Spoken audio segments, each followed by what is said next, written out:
खास शख्सियत और मेरी होने वाली बीवी महानूर रो।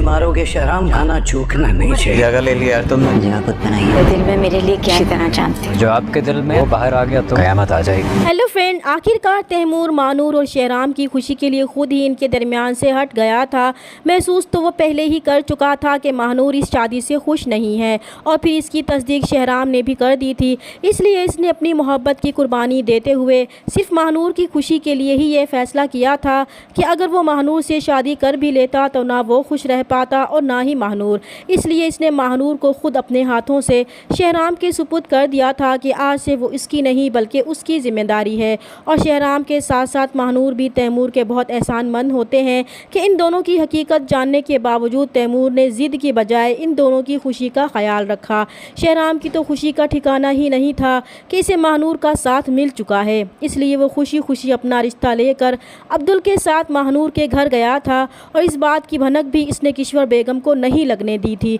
क्योंकि वो जानता था कि अगर किश्वर बेगम को मालूम हो गया तो वो फिर से कोई चाल चलने की कोशिश करेंगी और इस बार वो कोई भी रिस्क लेने को तैयार नहीं था। और इसीलिए जब शहराम माहनूर का हाथ मांगने इसके बाप के पास गया था तो उन्होंने भी इसी खदशे का इजहार किया था, क्योंकि वो भी किश्वर बेगम की नेचर से अच्छी तरह वाकिफ़ थे और एक बेटी के बाप होने के नाते वो कुछ इनसिक्योर भी थे, क्योंकि किश्वर बेगम जो कुछ माहनूर के साथ कर चुकी थी वो इससे खौफजदा हो चुके थे। इसलिए वो शहराम से इस बात की गारंटी लेंगे कि अगर उन्होंने माहनूर का रिश्ता इसके साथ तय कर भी दिया तो क्या वो माहनूर को किश्वर बेगम से बचा पाएगा। तो शहराम ने भी इन्हें साफ साफ कह दिया था कि माजी में जो कुछ भी माहनूर के साथ हुआ वो इस पर बहुत शर्मिंदा है, मगर अब वो माहनूर के साथ होने वाली हर ज़्यादती का अजाला करना चाहता है। इसलिए वो माहनूर को अब किसी भी ज़्यादती का निशाना नहीं बनने देगा और अगर ऐसा कुछ हुआ भी तो वो कराची वाला घर माहनूर के नाम कर देगा, जहाँ वो दोनों खुशी से रह सकते हैं। तब माहनूर के वालिद ने शहराम को हाँ कर दी थी, क्योंकि इन्हें शहराम की बातों की सच्चाई पर ज़रा भी शक नहीं था। और शहराम जो अपनी अच्छाई से मजबूर है वो किसी के साथ भी बुरा नहीं कर सकता, इसीलिए किश्वर बेगम की हकीकत जानने के बावजूद वो इनके साथ कुछ भी बुरा नहीं कर सका था। वो किश्वर बेगम के पूछने पर इन्हें बता देगा कि वो माहनूर से शादी करने वाला है तो किश्वर बेगम को हैरत होगी कि वो इसे बताए बगैर ये सब कैसे कर सकता है। वो इस बात का शिकवा करेंगी तो शहराम इन्हें जवाब देगा कि बताए बगैर तो वो भी बहुत कुछ कर चुकी हैं, इसने तो कभी सवाल भी नहीं किया। और फिर वो इन्हें हस्पताल के इफ्तिताह में आने की दावत देकर अंदर चला जाएगा तो किश्वर बेगम को इसकी ये गहरी बातें बहुत कुछ सोचने पर मजबूर कर देंगी। फिर जब वो हॉस्पिटल के इफ्तिताह में जाएंगी तो यही समझ रही थी कि वो इनके हाथों हस्पताल का इफ्तिताह करवाएगा, मगर जब शहराम सब लोगों के सामने माहनूर को इज़्ज़त व एहतराम के साथ सबके सामने इसका तारुफ करवाएगा कि वो उसकी होने वाली बीवी है और फिर वो माहनूर के और किश्वर बेगम के हाथों से हस्पताल का इफ्तिताह करवाएगा तो किश्वर बेगम को बहुत बुरा लगेगा और वो मौका मिलते ही एक बार फिर माहनूर को अकेला देखकर इस पर तंज के तीर बरसाने की कोशिश करेंगी। इससे पहले कि वो माहनूर को कुछ और सुनाती शहराम उन्हें देख लेगा और वहां आकर माहनूर को अपने साथ ले जाएगा तो किश्वर बेगम तिल मिलाकर रह जाएंगी कि इनकी कोशिशों के बावजूद वो दोनों एक होने वाले थे। और फिर शहराम माहनूर को वो चूड़ियाँ देगा जो माहनूर ने तैमूर से रिश्ता तय होने पर शहराम को वापस दी थी। माहनूर वो चूड़ियाँ देकर बहुत खुश होगी और इसी वक्त वो चूड़ियाँ पहनकर शहराम को दिखाएगी तो शहराम खुशी से खिल उठेगा। दूसरी तरफ आलिया, जिस पर हर गुजरते दिन के साथ इसके बाप की असलियत सामने आती जा रही है, वो इससे ये समझ चुकी है कि इसका बाप एक अच्छा इंसान नहीं है। वो हर तरफ से मायूस हो चुकी है कि चाहे कुछ भी हो जाए इसका बाप अपनी ज़िद से पीछे हटने वाला नहीं है, मगर इसने भी ठान रखी है कि वो आखिर दम तक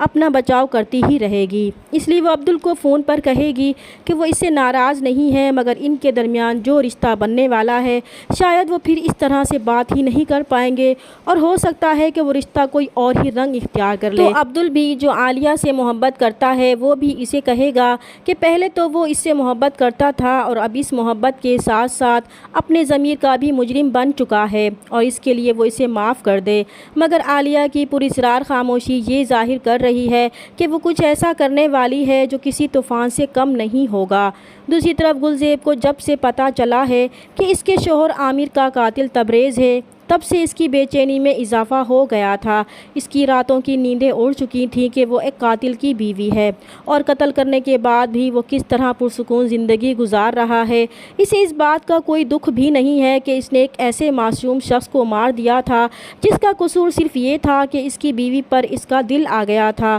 جس کی وجہ سے اسے اپنی زندگی سے ہی ہاتھ دھونے پڑے تھے۔ گلزیب نے ہر طرف سے کوشش کر لی تھی کہ تبریز کو اس کے کیے کی سزا مل سکے، مگر اسے ہر طرف سے مایوسی ہی ملے گی تو وہ فیصلہ کر لے گی کہ چاہے کچھ بھی ہو جائے وہ تبریز سے عامر کی موت کا بدلہ لے کر ہی رہے گی۔ اس لیے وہ تبریز کے اسی پسٹل سے اسے مارنے کی کوشش کرے گی جس سے اس نے عامر کو مارا تھا۔ دوسری طرف جمال صاحب کو اچھی طرح اندازہ ہو چکا تھا کہ ان کی ہار یقینی ہے، کیونکہ انہیں صاف نظر آ رہا تھا کہ سارے گاؤں والے شہرام کو پسند کرتے ہیں اور اسی کو ہی ووٹ بھی دیں گے، کیونکہ ان کی اپنی بیٹی بھی انہیں اچھی طرح آئینہ دکھا چکی تھی کہ ان کی ہار یقینی ہے، کیونکہ وہ بھی اپنی شادی والے دن شہرام کو ہی ووٹ دینے جائے گی۔ تو جمال صاحب جو ویسے ہی بہت چڑے ہوئے تھے، خاص طور پر انہیں شہرام سے نفرت ہونے لگی تھی اور شہرام کی بڑھتی ہوئی مقبولیت سے وہ جان چکے تھے کہ ہار ان کا مقدر بن چکی ہے، مگر وہ کسی بھی صورت میں ہارنے کو تیار نہیں تھے۔ اسی لیے وہ شہرام کو مارنے کا فیصلہ کر لیں گے اور اس کام کے لیے وہ کبیر کا انتخاب کریں گے،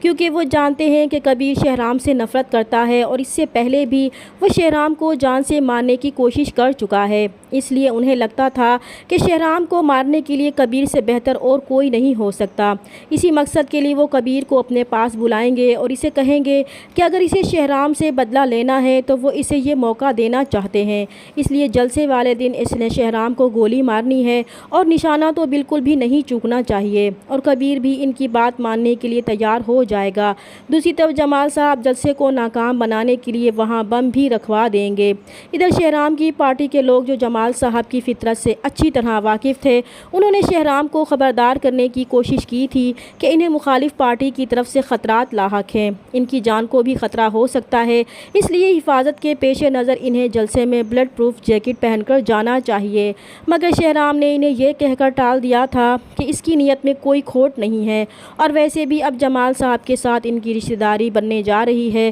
وہ ایسا کیوں کریں گے؟ اس لیے وہ فکر نہ کرے، اسے کچھ نہیں ہوگا، کیونکہ زندگی اور موت تو اللہ کے ہاتھ میں ہے، اور اسے یقین ہے کہ جو کسی کے ساتھ برا نہیں کرتا اس کے ساتھ کبھی برا نہیں ہو سکتا، اس لیے وہ اپنی حفاظت اللہ پر چھوڑتا ہے۔ مگر شہرام نہیں جانتا کہ جمال صاحب انہیں مارنے کی پلاننگ کر چکے ہیں۔ دوسری طرف جب سے عبدل نے فیکٹری سنبھالی تھی، سارے ورکرز ہی اس سے بے حد خوش تھے۔ وہ بالکل اپنے باپ کی طرح ورکروں کی مدد کرتا ہے اور ان کی ساری پریشانیوں کو حل کرتا ہے، تو لوگ اسے دعائیں دیتے ہیں کہ وہ بالکل اپنے باپ پر گیا ہے، وہ بھی ان کی ایسے ہی مدد کر دیا کرتے تھے۔ اس لیے جب تبریز دیکھے گا کہ عبدل نے فیکٹری بہت اچھے طریقے سے سنبھال لی ہے، تو وہ عبدل سے کہے گا کہ اس نے اس کی جگہ بہت اچھی طرح سے سنبھال لی ہے اور اسے اس بات پر بہت فخر ہے، تو عبدل اسے جتا دے گا کہ اس نے کسی کی جگہ نہیں لی بلکہ اپنی محنت سے یہ جگہ خود بنائی ہے۔ تو عبدل کے اس صاف جواب سے تبریز کو بہت حیرانی ہوگی کہ کل تک جس کے منہ میں زبان نہیں ہوتی تھی، آج وہ اسے ہی آئینہ دکھا کر چلا گیا تھا۔